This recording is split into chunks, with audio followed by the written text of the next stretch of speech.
Hello everyone, how are you doing? This is MD Tech here with another quick tutorial. In today's tutorial, I'm going to show you guys how to resolve if you're coming across an issue with your Windows 10 computer in a domain environment that says that the trust relationship between this workstation and the primary domain failed.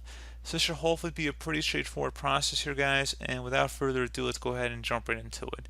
So you want to go ahead and open up the power user menu, so tap the Windows key and the X key.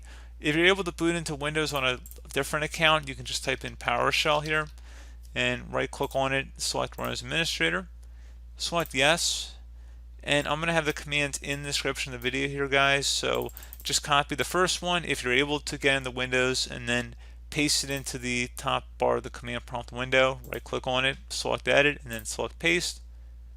Here you go, you go ahead and enter in your credentials at this pop-up. You'd select OK. Again, this would be an example here. You go ahead and paste that in.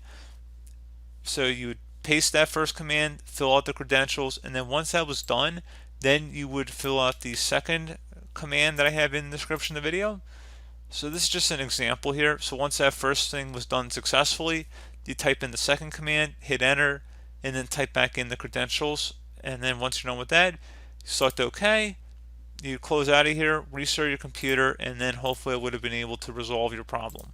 So as always, thank you guys for watching this brief tutorial. Do hope that I was able to help you guys out, and as always, thanks for watching, and I do look forward to catching you all in the next tutorial.